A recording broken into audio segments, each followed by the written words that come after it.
লোকসভা নির্বাচনের জন্য ফের প্রার্থী ঘোষণা করল বিজেপি। বাংলায় 2টি আসনে বিজেপির তৃতীয় দফায় তালিকা ঘোষণা করা হয়। বীরভূমে প্রার্থী হলেন প্রাক্তন আইপিএস দেবাশিস ধর। রিপাবলিকে এক্সক্লুসিভ সাক্ষাৎকার বিজেপি প্রার্থী দেবাশিস ধরের।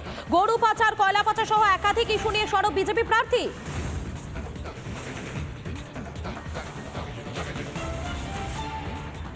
প্রকাশিত হলো বিজেপির তৃতীয় পর্যায়ের প্রার্থী তালিকা এবং বীরভূম, যেই বীরভূম অনুব্রতর গড়, সেই বীরভূমেই কিন্তু এবার পদ্ম ফুলের প্রতীকে দাঁড়াতে চলেছেন রাজ্যেরই প্রাক্তন আইপিএস দেবাশিস ধর। এবং এই মুহূর্তে আমাদের সঙ্গে রয়েছেন দেবাশিস বাবু। স্বাগত রিপাবলিক বাংলায়। প্রথমেই একটা বিষয় জানতে চাইবো, আইপিএস মানে একজন আমলা ছেড়ে সরাসরি ভোটের ময়দানে কেন? দেখুন, মানুষ, আমি ডেস্টিনির ওপরে সবসময় আমি বিশ্বাস রেখেছি। এই ডেস্টিনি আমাকে এখানে নিয়ে এসেছে। আমার মনে হয় যে গত 3 বছর আমার জীবনের যে অভিজ্ঞতার মধ্যে দিয়ে কাটিয়েছি, কখনো না কখনো একটা এখানে ছেদ টানতেই হতো। আমার মনে হয় যে আমার এখনও যতটা কর্মক্ষমতা থাকবে এবং আমার যত বছর চাকরি বাকি ছিল, আমার মনে হয় যে আমি এই ময়দানে এসে, রাজনীতিক ময়দানে, এই আঙিনায় আরও অনেক বড় প্ল্যাটফর্মে অনেক ভালোভাবে দেশকে সেবা করতে পারবো। যে কাজগুলি করতে পারছিলাম না, 3 বছর আমি সম্পূর্ণভাবে বসেছিলাম। আমার মনের মধ্যে প্রত্যেক দিন এটা একটা দংশন হচ্ছিল। আমি এখান থেকে বেরিয়ে আসতে চেয়েছিলাম এবং এইভাবে বসে থাকাটাও মনে হয় ঠিক ছিল না। আরো একটা বিষয় জানতে চাইবো যে বীরভূম মানে অনুব্রতর গড়, বলা হয় কেষ্টগড় বীরভূম, তো সেই জায়গায় লড়াই কতটা টাফ? কেষ্টমণ্ডল বা অনুব্রত মণ্ডল, উনি এখন ভিতরে রয়েছেন, কিন্তু একটা কোনো সিস্টেম গড়ে ওঠে সবাইকে নিয়ে, হয়তো সিস্টেমটা চালায় একজন। আমার মনে হয় যে আমরা যে জায়গায় দাঁড়িয়ে আছি, এই সিস্টেমটাকে ওভারকাম করার লড়াই আমাদের, এবং এই লড়াইটা আমার মনে হয় আমি জিতলে বীরভূমের মানুষ সুস্থ পরিবেশে স্বাভাবিকভাবে, যাতে ভবিষ্যতে এরম কোনো দিন কোনো ভোট না হয়, যাতে গণতান্ত্রিক পরিবেশে সব কিছু সম্পন্ন হয়, এইটুকু আমি ওদেরকে আশ্বস্ত করতে চাই। এবং আমার যা ফিউচার প্ল্যানিং আছে বীরভূম নিয়ে, সেগুলো সাকসেস করতে চাই। আপনি বললেন যে কোনো কর্মী যাতে আক্রান্ত না হয়। 2021-এর পর আপনি যেহেতু একদম প্রশাসনে ছিলেন, জানেন পোস্ট পোল ভায়োলেন্স কি অবস্থায় দাঁড়িয়েছিল। ভোটের আগে, ভোটের পরে এই পোস্ট পোল আটকানোর জন্য আইপিএস হিসেবে কোনো একজন এক্স আইপিএস হিসেবে কোনো দাওয়াই? দেখুন, দুঃখের কথা অনেকেই জানে না, আমাকে যে সাসপেন্ড করা হয়েছিল, এই চার্জ দেওয়া হয়েছিল যে আমি যে দুটো ডিপার্টমেন্টাল প্রসিডিং ইনিশিয়েট করা হয়েছিল। একটি চার্জ ছিল পোস্ট পোল ভায়োলেন্সে আমি ঠিকমতো পারফর্ম করিনি। আমি ওই পিরিয়ডটাতে মাত্র 2 থেকে আড়াই দিনের জন্য এসপি ছিলাম, তারপর আমায় সাসপেন্ড করা হয়েছিল। আমি 2 দিনে 132 জনকে অ্যারেস্ট করেছিলাম এবং পশ্চিমবঙ্গের আমি একমাত্র এসপি, আমি ওর জন্য ওইখানে ওই কাজটা করেছিলাম। আর এটাও আমি বলতে পারি যে গভর্নমেন্ট নিজে কোর্টে অন ওথ এপিডেভিট দিয়ে বলে এসেছিল যে আমাদের কোনো পোস্টপোল ভায়োলেন্স হয়নি। আমি এই যন্ত্রণাটা জানি কতটা নির্মম হতে পারে। আপনি যেহেতু এসপি কোচবিহার ছিলেন, তো সেই জায়গা থেকে, সেটাও বর্ডার এরিয়া, আপনি গরু পাচারটা দেখেছেন যে কিভাবে হয়েছে বা সেই বিরুদ্ধে ব্যবস্থাও নিয়েছিলেন, কিন্তু গরু পাচারের কিংপিন তো সেই বীরভূমে। এই গরু পাচার নিয়ে আপনার কি কোনো স্পেশাল স্ট্র্যাটেজি আছে, মানে একটা রাজনৈতিক স্ট্র্যাটেজি, এবং একজন আইপিএস হিসেবে এইটাকে আপনি কিভাবে দেখেন? দেখুন, আইপিএস হিসাবে আমি ল অ্যান্ড অর্ডার রক্ষা করার আমার দায়িত্ব ছিল, সেটা একটা আলাদা বিষয়। আর ওটা কুচবিহার একটা বর্ডারিং ডিস্ট্রিক্ট, যেখানে 76 কিলোমিটার কোনো ফেন্সিং নেই। তো সেখানে আমি আমার মতো স্ট্র্যাটেজি নিয়ে কাজ করেছি এবং কীভাবে আমার যতটুকু টেনিওর ছিল আমি আমার মতো কাজ করেছি। কিন্তু এখানে এটা একটা পলিসিগত ব্যাপার, আর আমরা এখন সরকারে নেই। তো সেক্ষেত্রে আমাদের এখন, আমরা যেহেতু বিরোধী দলের জায়গায় রয়েছি, সেইভাবে আমাদের এগিয়ে যেতে হবে। কিন্তু অবশ্যই এটা একটা পার্মানেন্ট সলিউশন করতে হবে, যাতে ভবিষ্যতে এই ধরনের ক্রাইমগুলো সমস্ত বন্ধ হয়।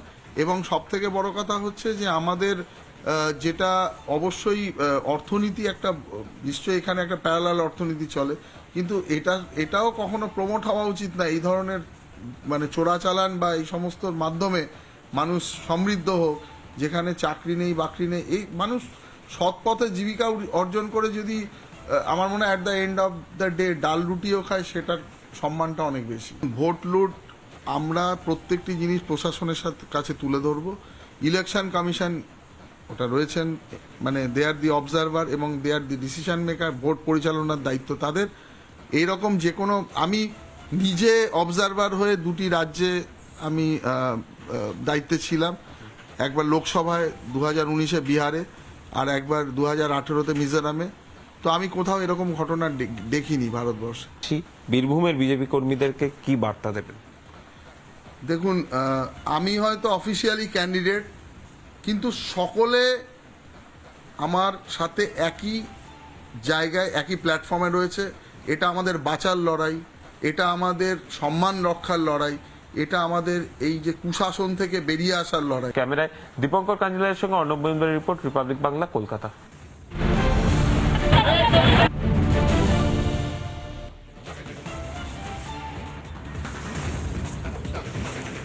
লোকসভা নির্বাচনের জন্য ফের প্রার্থী ঘোষণা করলো বিজেপি। বাংলায় 2টি আসনে বিজেপির তৃতীয় দফায় তালিকা ঘোষণা করা হয়। বীরভূমে প্রার্থী হলেন প্রাক্তন আইপিএস দেবাশিস ধর। রিপাবলিকে এক্সক্লুসিভ সাক্ষাৎকার বিজেপি প্রার্থী দেবাশিস ধরের। গরু পাচার, কয়লা পাচার সহ একাধিক ইস্যু নিয়ে সরব বিজেপি প্রার্থী।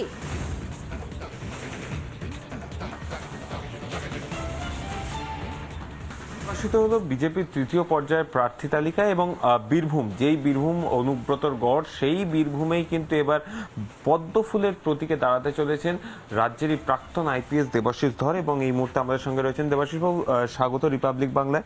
প্রথমেই একটা বিষয় জানতে চাইবো, আইপিএস মানে একজন আমলা ছেড়ে সরাসরি ভোটের ময়দানে কেন? দেখুন, মানুষ, আমি ডেস্টিনির ওপরে সবসময় আমি বিশ্বাস রেখেছি। এই ডেস্টিনি আমাকে এখানে নিয়ে এসেছে।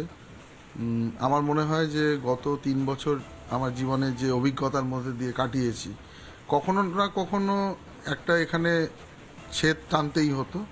আমার মনে হয় যে আমার এখনও যতটা কর্মক্ষমতা থাকবে এবং আমার যত বছর চাকরি বাকি ছিল, আমার মনে হয় যে আমি এই ময়দানে এসে, রাজনৈতিক ময়দানে, এই আঙিনায় আরও অনেক বড় প্ল্যাটফর্মে অনেক ভালোভাবে দেশকে সেবা করতে পারবো। যে কাজগুলি করতে পারছিলাম না, 3 বছর আমি সম্পূর্ণভাবে বসেছিলাম। আমার মনের মধ্যে প্রত্যেক দিন এটা একটা দংশন হচ্ছিল। আমি এখান থেকে বেরিয়ে আসতে চেয়েছিলাম এবং এইভাবে বসে থাকাটাও মনে হয় ঠিক ছিল না। আরো একটা বিষয় জানতে চাইবো যে বীরভূম মানে অনুব্রতর গড়, বলা হয় কেষ্টগড় বীরভূম, তো সেই জায়গায় লড়াই কতটা টাফ? কেষ্টমণ্ডল বা অনুব্রত মণ্ডল উনি এখন ভিতরে রয়েছেন, কিন্তু একটা কোনো সিস্টেম গড়ে ওঠে সবাইকে নিয়ে, হয়তো সিস্টেমটা চালায় একজন।